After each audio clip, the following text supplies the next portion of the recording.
Live and in HD. This is ABC 7 News at 5 on your side. Good evening, everyone. At this moment, almost half of the ambulances inside the district don't work, and the number of people trained to save your life is on the decline. And that is just part of the alarming report on the state of D.C. Fire and EMS presented today. Autria Godfrey outside the Wilson building with more on this tonight. Autria? Allison, Fire Chief Kenneth Ellerbe and Deputy Mayor Paul Quander were grilled for nearly 3 hours today by the D.C. City Council. Chief Ellerbe did offer an apology to the families of victims he says weren't properly cared for. But one man here to testify today who lost his father while he was waiting for one of those ambulances says it's not enough. For embattled D.C. Fire Chief Kenneth Ellerbe, today's City Council hearing on ambulance response times was an uncomfortable grilling. But for Duron Ford Jr., it's very difficult. I mean, it's just almost kind of like tearing a scab off an old wound. The death of Duron Ford Sr., who died from a heart attack on New Year's Day while waiting for an ambulance, was one of 3 incidents under the microscope during today's testimony at issue, whether the 3 problems in the last 3 months are because of a systemic breakdown or if, as Chief Ellerbe and Deputy Mayor Paul Quander contend, just unfortunate outliers. There were different circumstances that contributed to the totality of these issues. One was personnel availability. More than 100 firefighters called out sick on New Year's Eve, but the subsequent 2 incidents involving an MPD motorcycle officer and a stroke patient being transported in the cab of a fire truck are being blamed on an aging fleet and a lack of paramedics. That we're operating at a thin level. They claim that it's enough, but there's really no gap for any slippage here. Of the 111 ambulances in the district, only 58 are operational and available. And currently, there are 121 fire and EMS vacancies, roughly 10% of the department. Ford calls these problems just an opportunity to punt the blame. What I found was a lot of finger pointing and a lack of an ability to take accountability and personal responsibility for the fire department from the chief. Ford said the reason that he wanted to testify today was to make his voice heard. He says that's something that hasn't happened yet because of all the calls he's put into the fire department. He has yet to receive an answer. Live in Northwest Washington, Autria Godfrey, ABC 7 News. And Autria, D.C. Mayor Vincent Gray is now calling for new vehicles for emergency crews. In his $10 billion budget proposal released today, the mayor asked for $8 million for new fire and rescue vehicles. Another $7 million would go toward new police vehicles. Leon. Allison, the massacre inside of Sandy Hook Elementary School took less than 5 minutes. That's among the details in some just released documents that give new insight into the troubled mind of shooter Adam Lanza. Natasha Barrett is in our newsroom tonight with the details and a look at the push for an end to gun violence. Natasha? Well, Leon, on the same day the president met with mothers against gun violence at the White House, 5 search warrants of Adam Lanza's home and car were released today. And one revelation inside, authorities found a holiday card written to Adam from his mother. Inside, a check for the purchase of a firearm. The weapon used in the Sandy Hook Elementary School shooting, a Bushmaster .223 caliber rifle. 154 shell casings were found. From going into the school to Lanza's suicide with a handgun, the massacre took less than 5 minutes. Another weapon was found inside Lanza's car, a loaded 12-gauge shotgun parked in the fire lane of the school.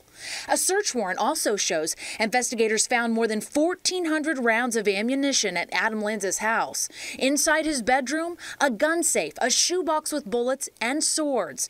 Documents also say his mother was shot in the forehead, and there was never any indication of a struggle. We've cried enough. We've known enough heartbreak.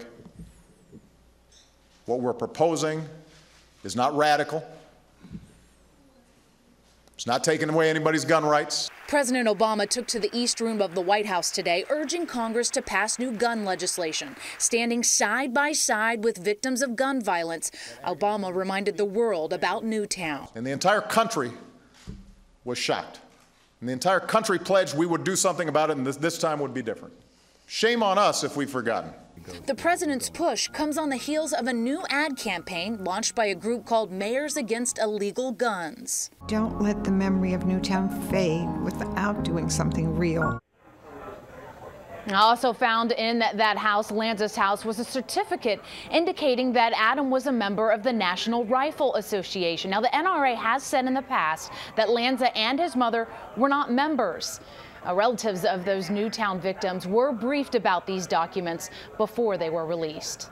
Live from our newsroom tonight, Natasha Barrett, ABC 7 News. Natasha, thank you. Now, in the 3 months since the shooting at Newtown, public support for new gun laws has fallen some 10 points. The biggest drop-off has been in rural areas and among older Americans. A poll by CNN found most of the waning support is because Congress took too long to act in the aftermath of that shooting. Senate Majority Leader Harry Reid is promising to move ahead on expanded background checks and increased penalties for gun trafficking once the Senate returns from a 2-week recess.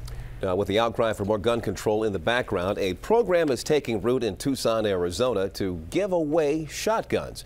This privately funded program would give basic shotguns to residents of crime-prone neighborhoods, provided they pass background checks and undergo training.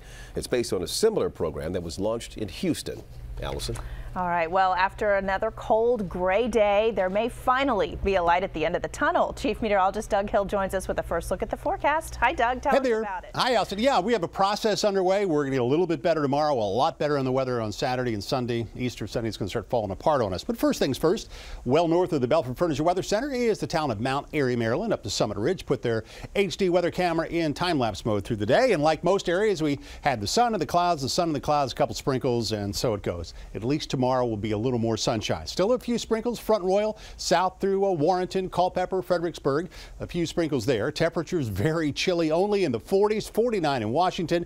We'll see these gusty winds diminish tonight. This has been the deal we've been going through every day this week. So it'll be partly sunny, breezy, and cool for the next several hours, and overnight things will settle down, will clear out somewhat. 32 to 40 the morning temperatures. I've given you a preview of the weekend. I'll give you more details on that weekend forecast coming up in just a couple of minutes, Allison. Okay, we will see you then, Doug. Thank you. A University of Maryland student has been arrested, accused of trying to arrange sex with a 12-year-old child online. Police say Ashke Rajjakar was arrested when he tried to meet the child and her father in person. And it turns out this isn't his first run-in with the law. Maryland Bureau Chief Brad Bell is in College Park with the shocking details. Brad? Yeah, it is a disturbing story, Allison. The young man lived in this dormitory, Hagerstown Hall. It overlooks the campus daycare center. Now, in documents filed in federal court, authorities claim that the young man was after young girls, very young girls. In fact, he complained that the 12-year-old was too old. Even so, he went downtown the other day, allegedly to meet this fictitious child. It was a police setup, and he was arrested on the spot. On the 7th floor of the Hagerstown dorm, Akshay Rajjakar seemed like any other freshman. Those who lived with him and knew him best say they had no clue trouble was brewing. I didn't see any sign. There's no way. He seemed like a normal kid. I would consider him my good friend last semester, but you know, I mean, I guess I'm still kind of in shock, you know. I guess we're all in shock. The 18-year-old from Salisbury was arrested in D.C. Monday after an undercover cyber sting. Police say he was planning to meet a man and his 12-year-old daughter for an illicit rendezvous. The man was an undercover cop who'd posted an ad on Craigslist. It's alleged Rajjakar sent the cops several obscene photos of children and responded to the ad by messaging, quote, "Hey, I'm a perv into taboo. I have been trying to meet other pedos online. It's hard." And then my ideal girl would probably be an 8-year-old. Like, knowing him, you wouldn't think that he would do something like that, because he's a guy who keeps to himself most of the time. The new allegations are only half the story. This is the second sex charge against the Maryland student this school year. He was arrested last fall at his home in Salisbury for distributing child pornography in Wacomico County. He was released on bond and allowed to return to school to await trial. His friends only learned of that charge weeks ago after a random online search of his name. So seeing him the last couple of weeks and talking to him the first beginning of the year, it was hard for me to do all that stuff. You don't know who you're living with on this campus. Well, we asked the University of Maryland how this young man could be allowed back at school after he was arrested on these charges of distributing child pornography last fall. We were told that the school didn't know about it. As for what happens now, the school tells us they won't tell us. They say this is a private student disciplinary matter. At the University of Maryland, Brad Bell, ABC 7 News. Thank you, Brad. D.C. police say a domestic fight turned deadly overnight, ending when a woman shoots a man in the head. The shooting took place around midnight in an apartment on 4th Street in Southwest. The victim was dead on the scene. The woman has been arrested. No identities have been released, though police do say that the two people involved here are related. The United States added some fuel to the fire in its simmering relationship with North Korea. U.S. officials said Thursday that it flew stealth bombers over South Korea as part of an annual military exercise. The B-52 bombers flew more than 6,500 miles from Whiteman Air Force Base in Missouri all the way to South Korea, where they dropped inert dummy munitions. The mission was meant to demonstrate the United States' ability to conduct long-range precision strikes quickly and at will, the government said. The U.S. military's announcement earlier this month about its involvement in the training exercise prompted an angry reaction from North Korea. Well, a woman who has made interviewing world leaders commonplace in her trailblazing career appears ready to call it a career. Sources are indicating Barbara Walters will retire in May of next year. So far, ABC News has not commented on these reports. The 83-year-old Walters first burst onto the national scene as co-host of Today in 1974 before moving to ABC News just a few years later. She has co-hosted The View since she helped in its creation in 1997. A truly historic career. Absolutely. What a run she's had. Speaking of runs, the road to Atlanta runs through the Verizon Center, with Marquette and Miami tipping off at the Sweet 16 in just a few hours from now. But the economic impact will go well beyond Northwest D.C. Horace Holmes joins us now to explain that angle for us. Hey, Horace. Hey, Leon, most of these out-of-town fans came here early. They're here to watch basketball. They're here to have fun and spend money. Joe and Pam Stiglitz are in town from Milwaukee. We're here to concentrate on Marquette basketball. But they've also been having a ball since connecting with a group of a couple of hundred Marquette fans here to watch their team play tonight at the Verizon Center in the NCAA Tournament. We were at, Hamilton Bar and Grill. Nice little place. And treated right, had good Guinness on tap, so we were all set. And that's just what D.C. tourism officials want here. The tournament has attracted thousands of out-of-towners and local basketball fans who are spending money at businesses all over town. We're anticipating our hotels to really be busy this weekend. We're anticipating our restaurants to be happy, and just a lot of people coming into the city, which at the end of the day for us, that's what it's all about. The 4 teams participating in the tournament here and their fans are staying in several different hotels around the city, and that makes hotel managers like Jackie Sproul very happy. Combined with spring break and the NCAA tournament, we've been packed. Just touring the sites, went to the White House, just hanging out, drinking, getting ready for the Hoosiers to win. John and Jake Brower arrived in town yesterday from Indiana, and like most fans here for the tournament, they've been trying to take in as many sights and try out as many restaurants as they can while in town. You know, traveling and spending a bunch of money in the city like this, a great American city, is no problem to me. Well, these fans are telling me they're doing a lot more than just eating, too. A lot of them have gone down to try to check out the cherry blossoms.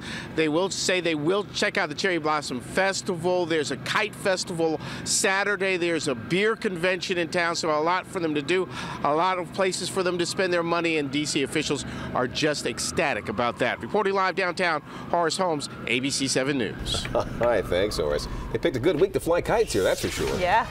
All right, coming up on ABC 7 News at 5, new evidence points to a possible motive in that heinous murder of a 13-year-old child in Georgia as more arrests are made.